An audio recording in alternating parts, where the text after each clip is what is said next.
BJP के प्रवक्ता हमारे साथ जुड़ गए हैं। गोपाल जी, शुरुआती रुझान 233 सीटों के रुझान 134 पर एनडीए आगे और सिंगल लार्जेस्ट पार्टी बीजेपी बनती दिख रही है। क्या वजह लगती है आपको? आप लोगों का स्ट्राइक रेट इतना बेहतर क्यों दिख रहा है? जेडीयू से भी बेटर है।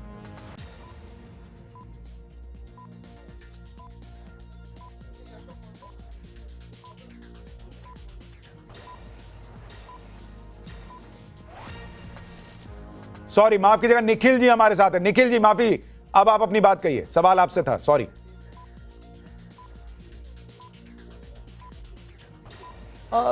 देखिए, हम सभी पहले से ही आशान्वित हैं और परिणाम अपेक्षा के अनुसार ही होगा।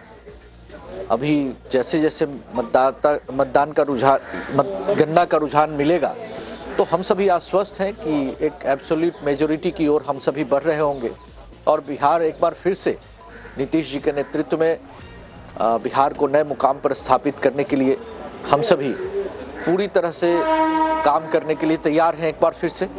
जी अच्छा, ये बताइए, नीतीश जी के नेतृत्व में आप काम करने को तैयार हैं, लेकिन सबसे बड़ा फैक्टर ये जो रुझान दिख रहे हैं यही नतीजे में कन्वर्ट हुए, आपके लिए क्या रहा?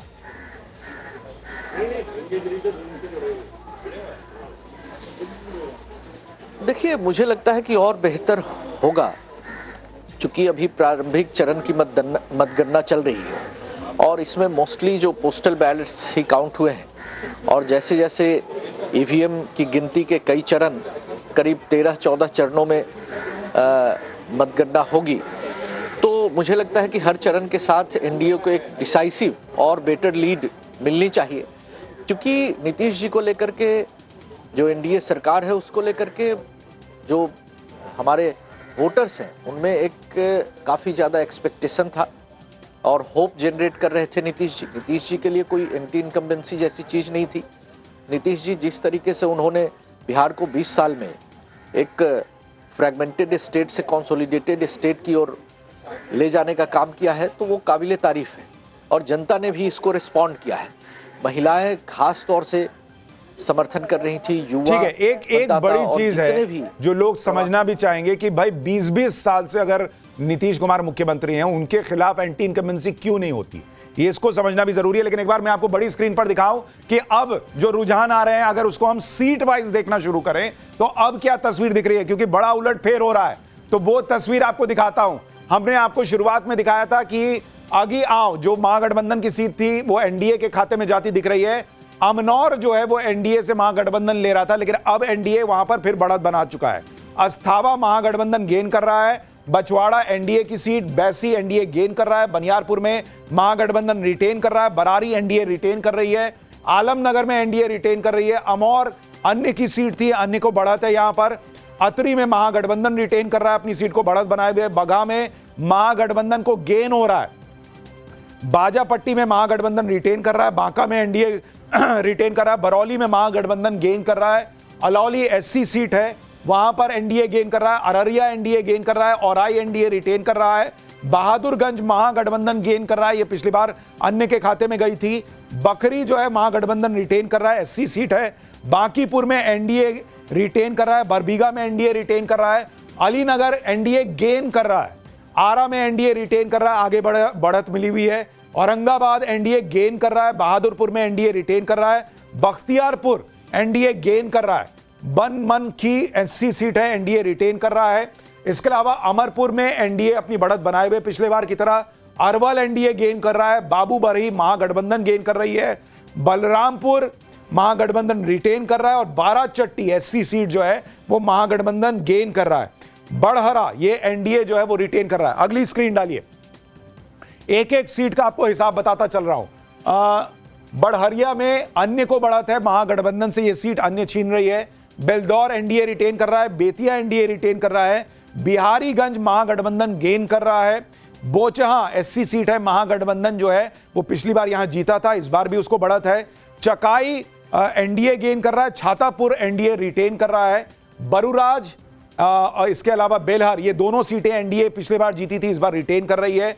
भभुआ में एनडीए महागठबंधन से आगे निकल गया इस बार, और बिहार शरीफ जो है वो एनडीए गेन कर रहा है। तो ये पूरी तस्वीर, और ये देखिए चनपटिया ये वो सीट है जो पिछली बार एनडीए ने जीती थी, वो जन सुराज जो है वो गेन कर रहा है, यहां पर उसको बढ़त है। मोटे तौर पर अगर आप देखेंगे तो कई सीटें एनडीए जो है वो महागठबंधन से इस बार छीन रहा है, ये भी दिख रहा है। तो इसलिए रुझानों में अगर आप देखेंगे 241 सीटों के रुझान और 140 पर एनडीए जो है वो आगे दिख रहा है, महागठबंधन 93 पर, बीजेपी की खुद की बढ़त 80 सीटों पर हो गई है। मैथिली जो है वो मैथिली ठाकुर वो अपनी सीट पर आगे चल रही हैं, आरजेडी 77 और बीजेपी 80, ये इस वक्त स्थिति दिख रही है इस पूरे चुनाव में। अमित एक बात बताइए, ये पूरा मामला जो है वो लग रहा है कि अच्छा सुजाता जी, ये पूरा मामला ऐसा लग रहा है आरजेडी वर्सेस बीजेपी है, बाकी लोग जो है वो साइड रोल में दिख रहे हैं। भाई पूरा नैरेटिव भी तो वैसा ही था। अगर आरजेडी का रोजगार का था तो बीजेपी और नीतीश का जो शासन था उसका सुशासन का मॉडल था, उसमें महिलाओं का जो वेलफेयर मॉडल था, जनरेशनल पॉलिटिक्स का मॉडल था। तो अगर आप देखेंगे तो अगर जात को एक समय के लिए थोड़ा साइड कर दें तो युवाओं और महिलाओं के बीच का ये कॉन्टेस्ट था। अगर युवाओं को रोजगार से तेजस्वी लुभा रहे थे तो यहाँ पे महिलाओं की सुरक्षा और उनको 10,000 की स्कीम, बाकी जो जीविका दी से एनडीए से उलझा रही थी, तो ये पूरा अब उसी तरफ जाता दिख रहा है। लेकिन इससे एक और चीज़ सामने जो हम कह रहे थे कि नहीं, ये नीतीश का चुनाव, अगर बीजेपी आगे जाती है तो कहीं ना कहीं आपको ये मानना होगा कि डबल इंजन का असर है बिहार में। बीजेपी का भी अपना एक बड़ा वोट बैंक है जिसको वो हर चुनाव दर चुनाव बड़ा कर रही है, और प्रधानमंत्री मोदी का जो असर है, जो प्रभाव है, वो आपको इस चुनाव ठीक है। अमित कुमार हमारे सहयोगी हमारे साथ हैं। अमित, अगर बीजेपी कम सीट पे लड़कर पिछले बार से भी बेहतर कर रही है तो क्या प्रधानमंत्री ने जो बिहार को लेकर बजट में योजनाओं का ऐलान किया, मतलब चुनाव के पहले पीएम 7 बार वहां पर बिहार में गए, मैसिव प्रचार हुआ, ना सिर्फ प्रधानमंत्री बल्कि योगी आदित्यनाथ ने ऑलमोस्ट 30 रैलियां की, अमित शाह ने पूरी ताकत लगाई, क्या ये उसका इंपैक्ट है? और जो कह रहे थे कि महिला वोट बढ़ा है, क्या वो महिला वोट जो हम देश में कहते हैं कि नरेंद्र मोदी का एक कोर वोट बना हुआ है, वो बिहार में भी हुआ है? देखिए, अगर जिस तरह से रुझान आ रहे हैं, और मुझे लगता है ग्राउंड पे भी ये बात तो है कि नरेंद्र मोदी एक ऐसा चेहरा है, ऐसा शख्स है जो कि हर घर पे मौजूद है।